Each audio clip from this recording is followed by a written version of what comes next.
Olá, queridos, sejam bem-vindos a mais um Papo de Divã. Eu sou Bianca Cirilo e hoje nós vamos conversar sobre favoritismo de abusadores. O que seria isso? Aquela pessoa que o abusador prefere. Na realidade, não é uma constância, ou seja, nem todos os abusadores vão apresentar esse tipo de atitude, de preferir pessoas em detrimento de outras. Mas na realidade a gente observa que é comum, principalmente dentro de uma lógica de abuso afetivo que envolve, por exemplo, o comportamento de uma mãe narcisista. É muito comum a mãe narcisista, quando ela tem mais de um filho, é muito comum que ela eleja um em detrimento dos outros, e esse favorito, ele tem na realidade uma posição privilegiada, ele recebe mais do que os outros. Há até mesmo um sistema de comparação. A mãe narcisista, geralmente, ela utiliza a comparação como uma arma que deprime a pessoa atingida, aquela que se sente afetada pelo abuso, ou é afetada pelo abuso, né? Na realidade, seria o bode expiatório ali da família. Então, assim, uma mãe narcisista é uma mãe que produz disfunção no sistema familiar. A melhor maneira dela produzir isso é elegendo um e sendo castradora com esse que é o atingido, esse que fica no lugar de bode expiatório. Então, frases do tipo: seu irmão faz melhor, a sua irmã faz melhor, nunca tá bom, nunca está tão bom quanto o irmão faz, você não consegue fazer isso, não consegue fazer aquilo. Há declaradamente um privilégio que ela não admite, ok? Geralmente, no caso da mãe narcisista, pegando essa lógica do favoritismo, geralmente ela não admite, e quando a pessoa afetada vai protestar algum tipo de direito, o que acontece? Ela sempre responde com uma tentativa de rebaixar aquele sentimento ou de dizer que na realidade se trata de um ciúme, até mesmo na clínica. Lembrando de um caso onde ela traz o filho, né? Eu descobri que a mãe era narcisista depois que eu comecei a entender a psicodinâmica da família. Ela traz a filha com uma queixa de que a menina não era uma menina desadaptada, era uma menina rebelde, não era obediente, que trazia várias queixas da escola. A menina estava com um comportamento não aceitável, né, dentro dos parâmetros da escola. Só que no setting clínico, a menina era um doce, né? Havia um contraste muito grande entre o que a mãe falava da menina e o que a menina apresentava para mim. Aquilo foi me chamando a atenção, dentre outras coisas. E aí o que acontece? Num determinado momento da intervenção com a família, de entendimento daquela psicodinâmica, aparece o irmão eleito, né? Tinha um filho favorito, ela tinha 3 filhos, essa mulher. Essa menina era caçula, tinha um filho do meio, o eleito era o mais velho. Então, assim, esse eleito, ele podia tudo. E, na realidade, a gente observa ali que há uma postura injusta. A mãe narcisista, geralmente, ela elege esse favorito, né? Ela deixa claro que ele pode tudo, há sempre uma desculpa para as coisas erradas que esse filho faz. E a menina atingida sempre trazia essa queixa, né, de que havia ali, ela sempre ficava com uma sensação clara de que os irmãos podiam e ela não. Até o irmão do meio também ficava numa posição um pouco favorável. E ela sempre numa posição de rebaixamento, isso sumariamente. E a gente vê claramente que há ali um desprestígio à pessoa afetada, e isso vai minando a autoestima da pessoa, ela vai ficando insegura com relação ao seu próprio valor. Porque esse favoritismo é a arma muito forte de mães narcisistas quando elas têm mais de um filho, para que elas possam deixar claro ali toda a sua dificuldade de amor, toda a necessidade de rebaixamento daquele filho que ela elege como bode expiatório. Esse é um caso. Existe um outro caso também, que eu tô lembrando de um caso de abuso, da mãe que sofre abuso da filha, e essa mãe, né, tem todo um histórico, a mãe dela, né, a mãe dessa senhora, era abusiva, narcisista, a tia narcisista, tem todo um histórico de mulheres narcisistas, e essa filha mais velha se identificou com essas mulheres narcisistas e reproduz o abuso com a mãe. E na reprodução do abuso com a mãe, ela deixa claro que o pai é melhor. Então, esse favoritismo é exatamente em nome de um que é eleito e o outro em detrimento do outro, que acaba ficando numa posição desfavorável. Então, a filha deixa claro que o pai é melhor, que a mãe, que o casamento da mãe acabou por causa da mãe, porque o pai é ótimo. Na realidade, houve um processo ali de traição conjugal, essa mulher se separou desse homem, mas essa filha, de alguma maneira, deixa claro que a mãe é a culpada. Há uma necessidade muito grande de culpabilizar a mãe. E o favorito dela é o pai. Lembrando de uma outra situação que envolve vida conjugal, essa é muito interessante. Essa menina, ela na realidade tem uma mãe abusiva e essa mãe, ela prefere o irmão, né? Existe o irmão também, a figura do irmão mais velho, e ela é a mais nova. A mãe prefere esse irmão e esse irmão é sempre desculpado por todas as coisas de errado, digamos assim, que ele faz. Inclusive, essa moça tem mesmo até que sacrificar coisas da vida dela em prol do irmão. Cresceu dentro dessa lógica onde várias concessões ela precisou fazer em nome da necessidade do irmão. Então, assim, não há um entendimento da necessidade dessa moça, há sempre o entendimento de que o irmão precisa mais, o irmão é melhor. Por que você não faz como seu irmão? É por isso que você ainda não conseguiu nada. Seu irmão sempre... Mas só que a mãe entra, e é muito interessante, essa mãe narcisista também, ela elege o irmão, mas ela entra numa postura de superproteção da filha, uma forma de escamotear, uma forma de esconder todo aquele assédio, mas ela, publicamente, ela coloca uma preocupação muito grande. Não que ela não tenha, ela pode ter de fato, mas há ali também um jogo psicológico, porque na hora da partilha, no sentido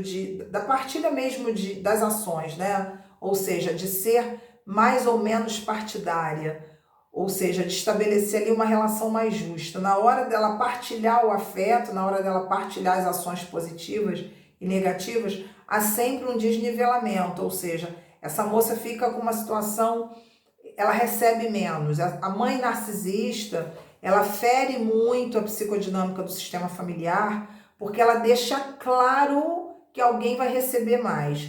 Quando a gente usa um referencial da constelação, a gente entende que num sistema familiar existe o direito de pertencer, que é de todos, e um equilíbrio entre o dar e receber, que é o equilíbrio mesmo do afeto que circula, das práticas, de todo o sentimento que ali é distribuído, né? E todas as ações que envolvem o sistema familiar. Nessa prática de dar e receber, ou seja, dar ou receber afeto, na sequência de filhos, os filhos não têm hierarquia entre irmãos, ou seja, todos eles merecem receber igual. Mas a mãe narcisista, por ser abusiva, ela faz o quê? Ela cria uma disfunção do sistema familiar, onde um recebe muito e o outro recebe quase nada. Então, assim, na realidade, essa preferência que os abusadores têm em vários âmbitos, a gente falou aqui do âmbito da vida amorosa, falamos do âmbito familiar. Lembrando o caso dessa menina da mãe, que eu citei anteriormente, onde esse irmão, ele pode tudo, ele é bem sucedido, essa menina não, ela se relacionou com um homem que também é abusivo, que ele tinha o favoritismo da ex, né? E esse favoritismo da ex estava sempre presente na relação íntima. Mas essa ex já era uma menina que não estava mais entre nós, né? Uma moça que já havia falecido, mas de qualquer forma ela estava presente. Isso acontece também em outras situações. Não tem só esse caso, tem outros onde a gente observa que mesmo que a pessoa não tenha falecido, por exemplo, um casal que eu lembrei aqui, havia sempre a preferência da ex-mulher que estava viva, mas que ele trazia como uma desculpa. E a queixa da mulher era exatamente essa, ou seja, havia sempre uma comparação. Isso acontece muito.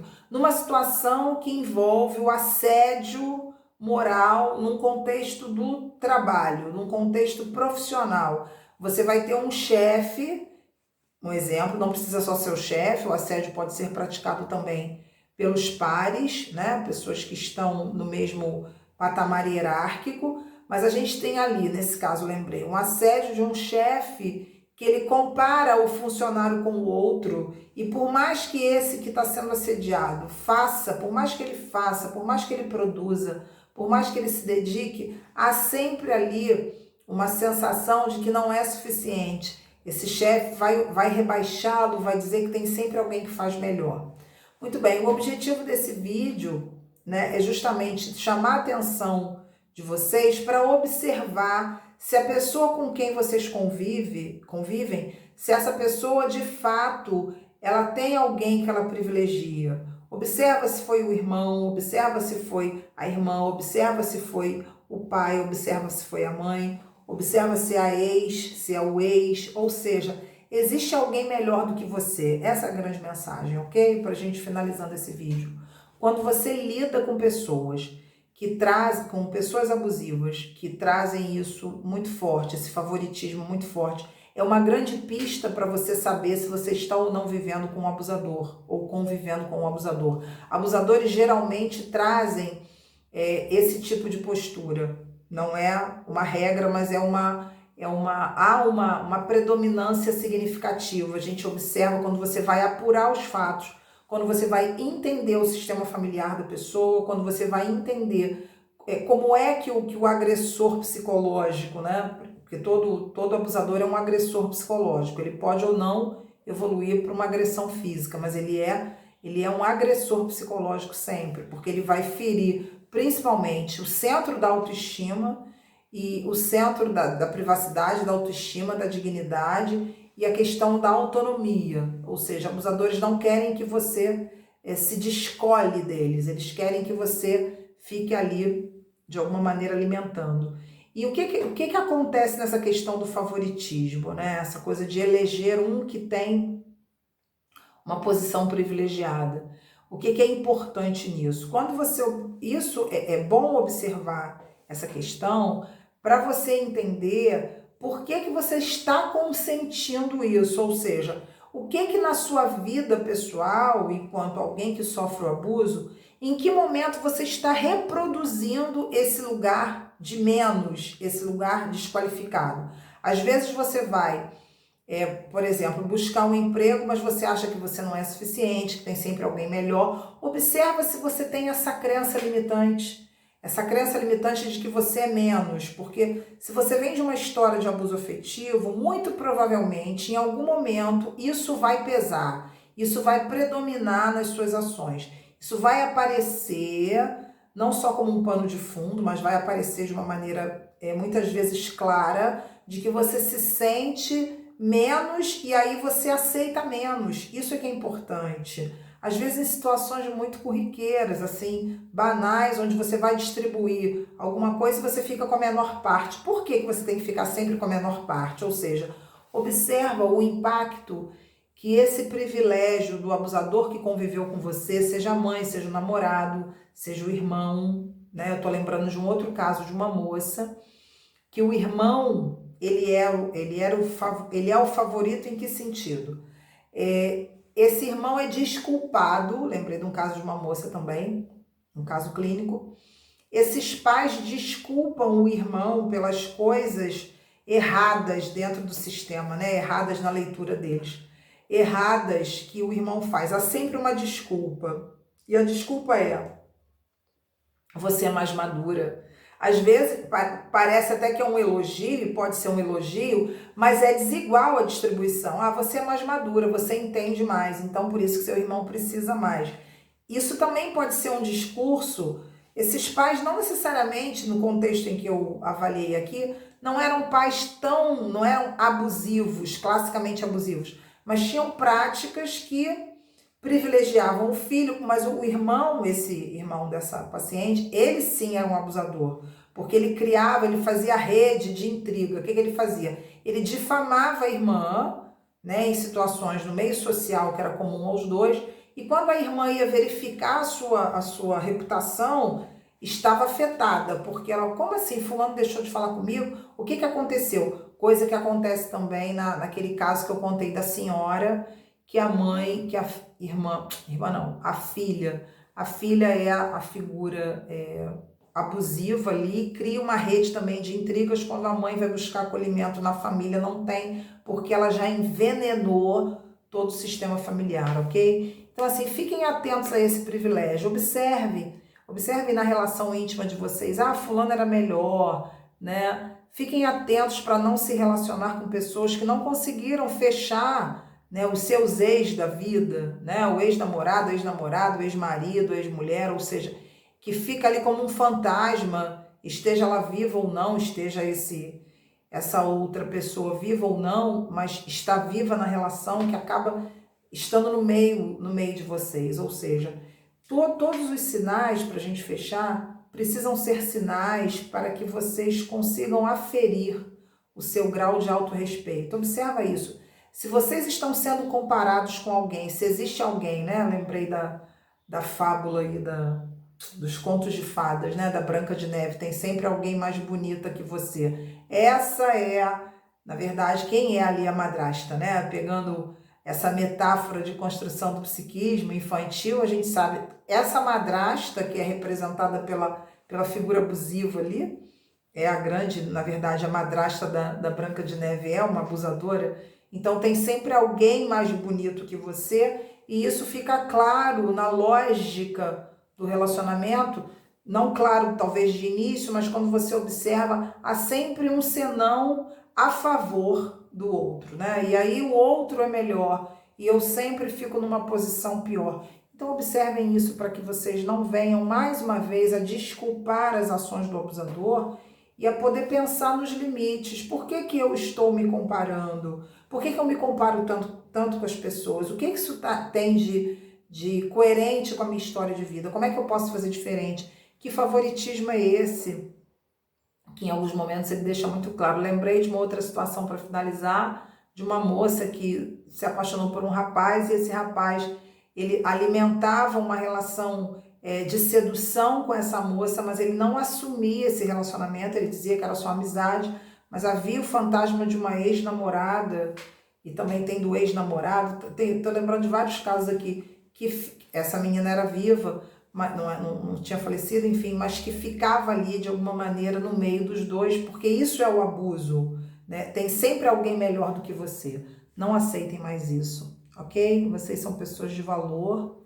Se você está sofrendo algum tipo de abuso afetivo, diga não a esse abuso e não aceite menos do que você merece, ok? Espero que esse conteúdo tenha sido útil para vocês. Espero que vocês possam pensar e refletir na importância do autorrespeito, na importância de estabelecer limites claros para que vocês consigam neutralizar e sair de relações que não são relações satisfatórias e são relações destrutivas, ok, gente? Um forte abraço para vocês, espero que vocês consigam de fato levar adiante esse conhecimento, compartilhem esse conhecimento com outras pessoas, dê um like aqui embaixo, aqueles que gostaram, se inscrevam no canal, quem não se inscreveu, para vocês receberem novas notificações de novos conteúdos, ok? Um beijo grande no coração de todos. Até o próximo vídeo.